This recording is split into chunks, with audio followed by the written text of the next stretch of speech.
तो आपको चाहिए 18%, यानी कि 18 इंटू 72 आपको इसकी वैल्यू चाहिए।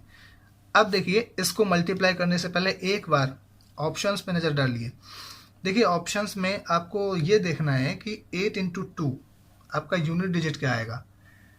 8 इंटू 2 6 आना चाहिए, 16 होता है ना, तो ये 6 आपका यूनिट डिजिट आना चाहिए। देखिए कहाँ पे है, इसमें तो नहीं है, तो नहीं हो सकता, ये भी नहीं हो सकता, ये भी नहीं हो सकता, ये ही होना चाहिए। Welcome again on my YouTube channel E Vidyarthi. आज हम अपनी कैलकुलेशन स्किल्स को आगे बढ़ाएंगे और उससे पहले कुछ ये एक्सरसाइज आपसे करवाना चाहते हैं। आप थोड़ा इसको एक बार करके देखिए और उसके पहले देखिए इनको मल्टीप्लाई करना एक अलग बात है और इनको देख के एग्ज़ाम में फास्टर रिएक्ट करना एक अलग बात होती है।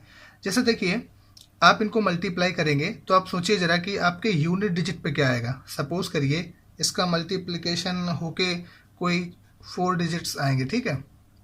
तो आप थोड़ा सा ये दिमाग लगाइए कि ये लास्ट जो यूनिट डिजिट है यहाँ पे क्या आएगा। आप लोगों में से कुछ लोगों को पता भी होगा, कुछ लोगों को नहीं भी पता होगा।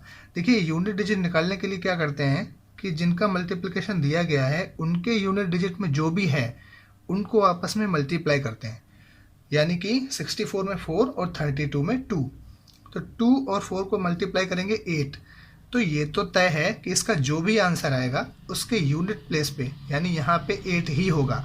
अब कभी कभी क्या होता है कि एग्ज़ाम में कुछ क्वेश्चन आते हैं, उसमें लास्ट में इस तरीके की कैलकुलेशन इन्वॉल्व होती है और उसके ऑप्शंस दिए होते हैं। अब आप अगर इतना करेंगे, इसका आंसर निकालेंगे, तो आपका कुछ ना कुछ टाइम तो जाएगा। इससे बेटर ये है कि आप ऑप्शन पहले चेक करिए, क्या पता कोई एक ही ऐसा ऑप्शन हो जिसके लास्ट में अगर 8 है तो आपको उसको टिक कर देना है। इसी तरीके से आप देखिए कि यहाँ पे आपका यूनिट प्लेस क्या होगा। ऑब्वियस सी बात है, यहाँ का 0 और यहाँ का 2, यानी कि 2 इंटू 0 0, यानी कि जो भी आंसर आएगा उसके लास्ट में 0 ही होगा। इसी तरीके से आप इसका यूनिट प्लेस देखिए क्या होगा, 8 इंटू 1, यानी कि 1 आएगा यूनिट प्लेस पे। इसी तरीके से इसमें देखिए, इसमें यहाँ भी 8 है, यहाँ भी 8 है, दोनों के यूनिट प्लेस पे 8 है। इसको हम आपस में मल्टीप्लाई करेंगे तो क्या आएगा हमारा 64। तो वहाँ भी जो हमारे यूनिट प्लेस पे होगा वो ही हमारे एक्चुअल आंसर के यूनिट प्लेस में आएगा, ठीक है। अब देखिए इनको करना कैसे है। 64 इंटू 32, इसमें थोड़ा सा आपको सोचना है।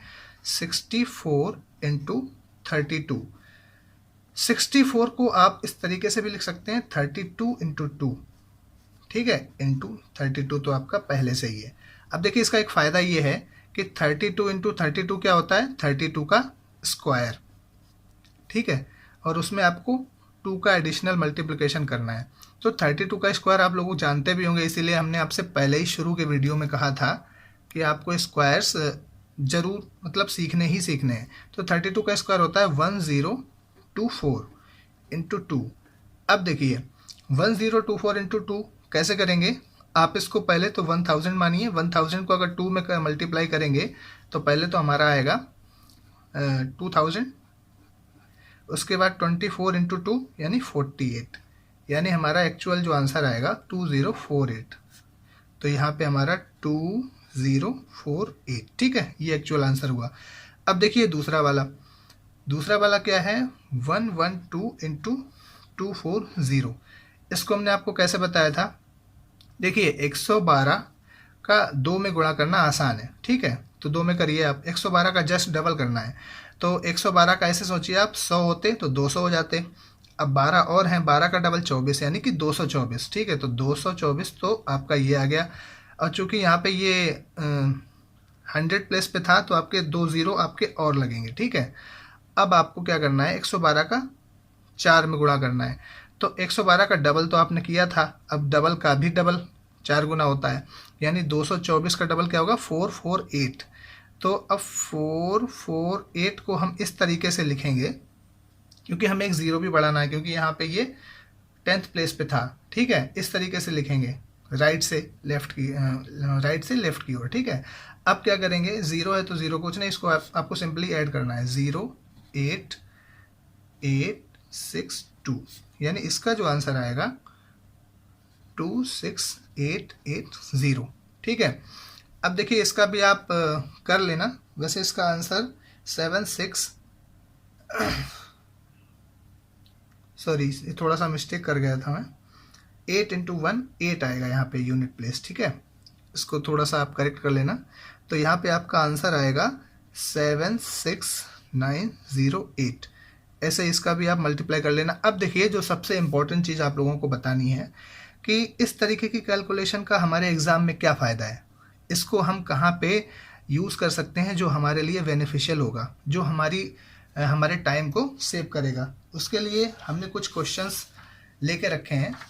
अब देखिए जैसे ये परसेंटेज का क्वेश्चन है, बहुत ही बेसिक सा क्वेश्चन है, जिसमें आपको ज़्यादा कोई कॉन्सेप्ट जानने की ज़रूरत नहीं है। पहले से आपको जितना आता है उतना ही सफिशिएंट होगा इस क्वेश्चन के लिए। इस क्वेश्चन को बताने का सिर्फ एक ही पर्पज़ है कि आपको ये समझ में आए कि कैलकुलेशन का कितना इंपॉर्टेंस है, स्पेशली एग्ज़ाम में, ठीक है।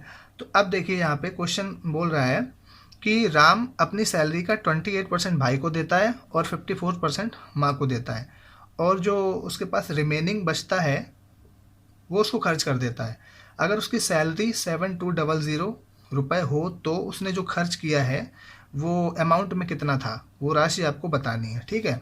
तो इसके लिए क्या करते हैं, मानते हैं कि उसकी सैलरी जो भी होगी वो 100% होगी, ठीक है। इसमें से हम उन चीज़ों को घटा देंगे जो उसने दे दिया है, ठीक है। तो उसने 28% तो अपने भाई को दिया है और 54% माँ को दिया है। ये ब्रदर का है, ये माँ का है, ठीक है। अब देखिए यहाँ पे एडिशन इन्वॉल्व हो गया। ये टोटल अमाउंट कितना हो जाएगा, 82%, यानी कि 100% में से 82% आप घटाएंगे तो आपको मिलेगा 18%। ये वो अमाउंट है जो वो खर्च करेगा। अब देखिए जो 100% है, यानी कि उसकी सैलरी, वो आपको दी हुई है क्वेश्चन में 7200। यहाँ से क्या करते हैं, 2 0 इधर से हटाते हैं, 2 0 इधर से हटाते हैं, यानी कि आपका 1% जो आएगा वो होगा 72 के इक्वल। तो आपको चाहिए 18%, यानी कि 18 × 72, आपको इसकी वैल्यू चाहिए। अब देखिए इसको मल्टीप्लाई करने से पहले एक बार ऑप्शंस में नज़र डालिए। देखिए ऑप्शंस में आपको ये देखना है कि 8 × 2 आपका यूनिट डिजिट क्या आएगा। 8 × 2 6 आना चाहिए, 16 होता है ना, तो ये 6 आपका यूनिट डिजिट आना चाहिए। देखिए कहाँ पे, इसमें तो नहीं है, तो नहीं हो सकता, ये भी नहीं हो सकता, ये भी नहीं हो सकता, ये ही होना चाहिए। नहीं भी होना चाहिए तब भी आपको यही लगाना है, ठीक है। अब देखिए आपको इसको एक्चुअल में कैलकुलेट करना ही होता तो कैसे करते हैं, 18 × 72। 72 को आप क्या लिख सकते हैं, 18 × 4। अब देखिए 18 का 18 में, यानी कि स्क्वायर, 18 का स्क्वायर होता है 324 × 4। अब इसको हम मल्टीप्लाई करेंगे तो 300 में गुणे 4 यानी कि आपका 1200, और 24 × 4 यानी कि 96, यानी कि आपका टोटल होगा 1296 रुपये, ठीक है। तो इस क्वेश्चन को बताने का सिर्फ एक ही पर्पज़ था कि आप एक बार ऑप्शंस पे नज़र डालेंगे तो आपको कैलकुलेशन में जो भी आप सीख रहे हैं उसका डबल फ़ायदा होगा। एक क्वेश्चन और लेते हैं मेंसुरेशन का, जहाँ पे आपको थोड़ी सी और क्लैरिटी मिलेगी। देखिए जैसे ये क्वेश्चन है, बहुत ही बेसिक सा है, आप लोगों में से कुछ लोग शायद इसको बहुत ही ईजिली लगा भी लेंगे, थोड़ी कैलकुलेशन में भले आपको थोड़ी सी प्रॉब्लम आए। देखिए इसमें क्या है कि एक सर्कल है जिसका डायमीटर दिया है 9 सेंटीमीटर, ठीक है। तो उसका क्षेत्रफल पूछा है। वैसे जनरली इस टाइप के क्वेश्चन आते नहीं हैं CGL टाइप एग्ज़ाम में, लेकिन MTS में आपको देखने को मिल सकता है कैलकुलेशन पार्ट के हिसाब से। वैसे इसकी कैलकुलेशन जो है वो हर एग्ज़ाम में यूज होती है, CGL, बैंक, PO, क्लर्क, किसी में भी, ठीक है। उतना इजी भी नहीं है जितना आपको लग रहा होगा, सुनने में देखने में इजी है। अब देखिए डायमीटर यानी कि D दिया है आपको 9 सेंटीमीटर। अब आपको पता होगा कि D = होता है 2R, 2 × रेडियस। तो आपका इस हिसाब से R क्या हो जाएगा, 9/2 यानी कि 4.5 सेंटीमीटर, ठीक है। तो अब देखिए आपको पता है कि सर्कल का जो क्षेत्रफल एरिया होता है उसका फॉर्मूला क्या होता है, πr²। तो यहाँ पे पाई की वैल्यू आप 3.14 रख सकते हैं, और r² आपका है 4.5, यानी कि 4.5 का स्क्वायर। अब देखिए ये देखने में कितनी डरावनी कैलकुलेशन लग रही है। तो इसके लिए देखिए स्क्वायर्स हम आपको आगे वाले वीडियो में बताएंगे, आने वाले वीडियो में। बेसिक सा, लेकिन आप ये समझिए कि जिन डिजिट्स में लास्ट में 5 होता है उसका बहुत ही आसान होता है स्क्वायर करना। जैसे अभी आप पॉइंट भूल जाइए, 45 इंटू 45। आप इस तरीके से कभी मिले, आपको यूनिट डिजिट पे 5 मिले तो आप 5 इंटू 5 25 यहाँ लिखिएगा। और ये जैसे ये 4 है तो 4 में से आप +1 यानी कि 5, 4 इंटू 5 करके यहाँ लिख दीजिएगा। ठीक, तो ये आपका आंसर हुआ। लेकिन हमें पॉइंट में चाहिए था, 2 पॉइंट इधर थे तो हमें 2 बढ़ा के लगाने पड़ेंगे, यानी 20.05। तो ये बेसिकली हमारा निकल के आया 3.14 इंटू 20.25। एक और आपको बता देते हैं आपकी क्लैरिटी के लिए, जैसे आपको स्क्वायर निकालना हो 55 का, तो आपको क्या करना है, यहाँ के 2 प्लेस पे आपको 25 ही लिखना है हमेशा। जब भी आपको इस तरीके के नंबर का स्क्वायर निकालना हो जहाँ पे यूनिट प्लेस पे 5 हो, यहाँ पे कुछ भी हो सकता है, ठीक है। अगर इसका स्क्वायर है तो लास्ट में 25 आएगा ही आएगा, ठीक है। तो यहाँ पे 25 लिखना है। अब यहाँ पे कौन से नंबर आएंगे, 5 तो आपका है ही, 5 में आप 1 इंक्रीज करिए 6, तो 5 इंटू 6 क्या होगा, 30, यानी कि इसका आंसर 3025 होगा। इस तरीके से आप प्रैक्टिस करने के लिए आप 25, 35, 45, 75 इन सब के स्क्वायर्स निकाल के एक बार देखिएगा, ठीक है। आपको थोड़ी सी क्लैरिटी मिलेगी। अब देखिए अपने क्वेश्चन पे आते हैं। 3.14 इंटू 20.25। अब जरा एक बार ऑप्शन देखें। 45 आपको लगता है कि 3 यहाँ पे अगर ये दशमलव अगर छोड़ भी दें पॉइंट, तो 3 इंटू 20 क्या होता है, 60, ठीक है। तो हमारा आंसर 60 से थोड़ा सा एवब ही होगा। क्यों एवब क्यों होगा, क्योंकि ये भी 20 से ज़्यादा है, ये भी 3 से ज़्यादा है। अब देखिए ये 45 भी तो बिल्कुल नहीं हो सकता, 60 से बहुत कम है, ये तो 60 से ये भी कम है, और ये 60 से बहुत ज़्यादा है। इतना भी ज़्यादा नहीं हो जाएगा, क्योंकि 0.14 इंटू ये 0.25 इसका ही थोड़ा सा बेसिक डिफरेंस आएगा। तो हमारा आंसर तो यही होने वाला है, ये भी नहीं हो सकता, बहुत ज़्यादा है। अब देखिए अगर इसको एक्चुअल में आपको मल्टीप्लाई करना होता तो कैसे करते हैं। देखिए इसको सिंपल सा आप ये मानिए, अभी आप पॉइंट भूल जाइए, आपको मल्टीप्लाई क्या करना है, 314 इंटू 2025। अब देखिए 314, आप 2025 को 3 टाइम मल्टीप्लाई कीजिए तो आपका क्या हो जाएगा, 6075। कैसे, जैसे आपको 2025 को 3 बार गुणा करना है, तो आप पहले 2000 को 3 बार करेंगे, हो जाएगा 6000, ठीक है। 25 को 3 बार करेंगे, हो जाएगा 75, तो आपका हो गया 6075। लेकिन यहाँ पे 2 प्लेस और थे तो हमें 2 0 बढ़ाने पड़ेंगे। अब देखिए 2025 को आप 1 बार गुणा करेंगे और 1 0 बढ़ाना है, ठीक है। तो यहाँ पे आ जाएगा 2025, ठीक।